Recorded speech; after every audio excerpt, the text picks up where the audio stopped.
Welcome back into Talking Fitchburg, joined by the entertainment master from Department of Trade and Consumer Protection, Michael.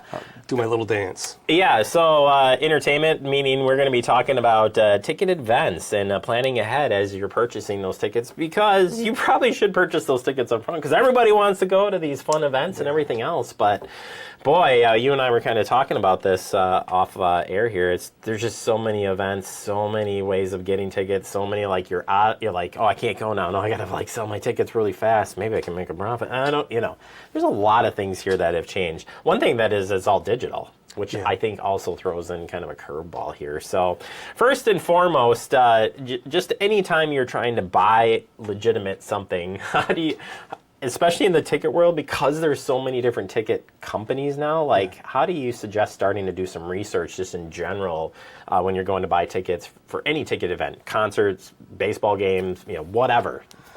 Well, I think the first one is figuring out which vendor, in particular venue, who's selling the tickets. Is it the venue themselves through a third party? Are they selling them directly? Do they have a box office? And that's always going to be your best option. All right, let's start there. But then the second is if you have these secondary markets, and there's a lot of them, who are selling. I think some of them have kind of filtered their way out a little bit more than others, and you maybe have 5 or 6 now that are kind of tried and true. And oftentimes, that's where you're going to find a large pool of the tickets. And so, these one-offs here and there, if they're an actual website, probably aren't going to have many options. And if they do, they're probably going to be pretty expensive to try and support where they're going. The other part is you have these social media marketplaces where you're seeing them sell them on maybe Facebook Marketplace or Craigslist. That always throws me for a loop. I'm like, how is this legit? Are you really wanting to do this there? I don't know. It just feels wrong. So the challenge there is, we are seeing real tickets being sold there, because the sellers of those may not want to pay the additional fee to have them put onto that third-party market, and so they can save some money. And you have the ability, when you buy them on these digital platforms, to transfer them oftentimes for free. So, of course, they want to save that money because they're already probably taking a loss because they're selling them for cheaper than what they paid for. But what you want to do is just make sure you're looking around and using the real, reputable, recognized website if you can at all times. Yeah, and like you said, you can become desperate in this, and we'll circle back to that because, of course, desperation causes issues, as we all know. Talk about the FTC has a junk fees rule, which is very fascinating because it's going to help bring awareness to what we all hate is hidden fees. It is. It's a great rule for us as consumers out buying tickets because what it does is it lets you know up front your $50 ticket is really going to be this much. Historically we would see that and oh, this is great, and then all of a sudden you get to checkout and it's $120, and you're like, wait a second, I've entered my information, I think I'm ready to go. Now what happens, FTC's junk rule, no junk rule says, hey, you got to tell up front. There's no more hidden fees. You have to say what the fee is and what it's for. Now the only thing that's different there is really the shipping fees and taxes. Those are going to come at the end because you're going to have different options, and of course what state you're in is going to be different. So that has to be calculated when you enter that personal information.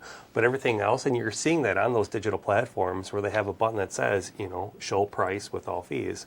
And that helps you understand and make a better informed decision on what are you going to purchase before you enter information into a website that might not be real. So I go back to the same question I asked you about when you're going to choose that company, legit company. I love the idea about starting with going to and this is the way I would do it, is I go to the venue and look it up. But you know what I'm really curious about? To figure out who's the person selling, who's the order, but also the price. So if I'm going to go and try and find the cheapest ticket possible by starting, maybe this is just flawed system, but by starting at the original site, at the original seller, and kind of get, okay, this is the ballpark price. Okay, now I know what it is. Now I go off and try to find it. You still say, you can find a good deal out there because we want to find good deals, but you got to be careful about that. I don't think that's a flawed system. I think it's a good approach to taking the time to say, can I save a little bit of money? As long as you're using some of these reputable third-party, or these secondary marketers on these third-party sites. So going to the recognized official vendor who's selling tickets for that event, great idea. See what they're really going for, because those secondary markets exist for a reason. And, it's somebody who says, I can't go. And sure, are some of them, maybe in the traditional term of what we were talking about, scalping tickets? Yeah, maybe. But some of them might just need to get rid of it, and they've already paid those fees. And so you're going to see a reduced price. Alternatively, what happens when they're sold out? So you go to the official vendor site and you say, oh, they don't have any more tickets. Now you know I need to go someplace else. And that also might explain why they might be a little bit higher, a little bit lower.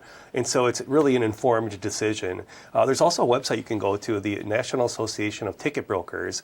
It's natb.org. That will also help you, as you mentioned earlier, kind of vet through who's real and who's not, or give you a little bit of confidence when you make the purchase. So glad you went there, because that's exactly where I was going with this, is you want to find a legit, start there and try to verify. Why use a credit card when making purchases like this? I mean, in general, when we're making online purchases, really you're recommending a credit card. Why? Yeah, well, most importantly, because you have some protections. So if you make that purchase and unfortunately maybe you ended up at a less than reputable website, or maybe even a reputable one, you actually didn't get your tickets, you can go ahead, at least with a credit card, and you have more time to file that dispute. When you use a debit card, that window is much, much shorter, and by the time you get to the event and realize you don't have your tickets, that window will have closed. And then also, you'll see on the subs, maybe paying through cryptocurrency or cash or wiring money, very, very difficult to get that back. So the safest, I would say, maybe not the safest, but the option that provides you with the most protections should something go wrong down the road is a credit card. And then knowing the refund policy, which I would say has got to be pretty difficult, because I'm sure there's plenty of fine print in there, but definitely knowing how to get out of that sale before you do make the purchase, really important. This is really important in general. Like, we always want to look at what is the refund, right? Yeah, and any purchase you do, yeah. But you brought up a good scenario earlier of, I want to find the cheapest ticket. Okay, well, in doing so, take into account what the refund policy is, because if it's $10 cheaper here, but they don't have, the refund is no refunds, or it's, a little $10 more here, but it says refunds if it's due to bad weather or they cancel or for any other incident, you're like, well, is that protection worth it? But understanding what options you have.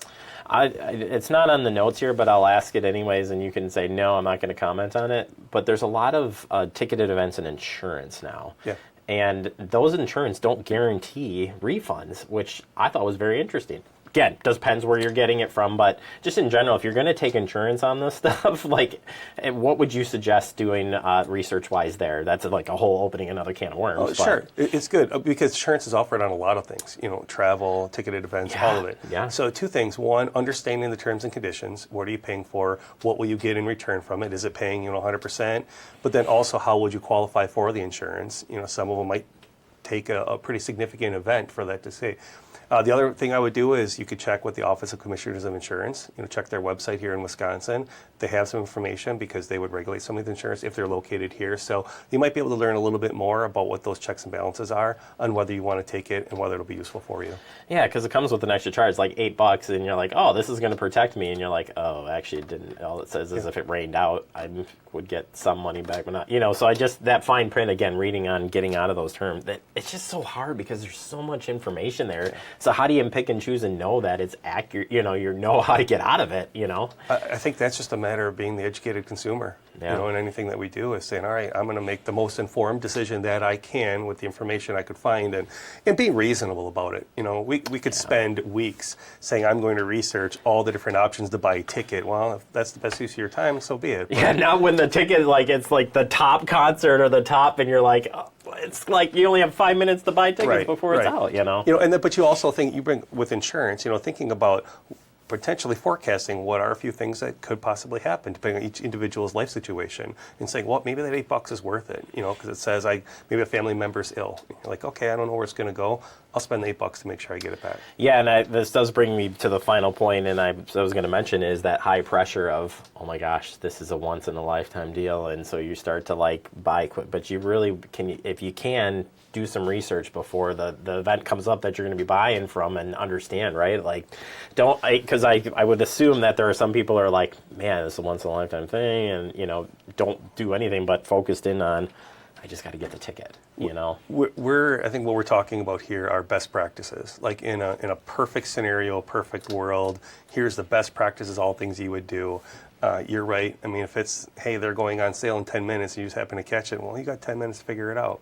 And you make the best decision you can, and then ultimately you decide whether you click purchase or not. So what I'm hearing from Michael, the entertainment expert, is doing some research ahead of time is going to probably just pay off just in the long run. There's great resources at DATCP's website on everything from bidding into contracts, insurance, everything else, tickets, too. I'm sure you got some stuff there to help us be educated. We do. Visit our website at datcp.wy.gov. We'll give you some literature and some information on what we covered here, but we'll also give you a breakdown of events get canceled because there's some important timelines you want to hit. So it's really important to visit our website, learn a little bit more about what your options are and how to protect yourself. Those hidden fees, it's just crazy how much that's gone up. And I was like, can you just give me like the breakdown of the fee? Like where is that going within that fee? That'll come someday, I'm sure. Well, at least now we know what's there and why it's being charged. Where it goes afterwards, in due time. That's a different story. All right, Yes. Michael, appreciate your time as always. Thank you so much. Thanks, Jeremy.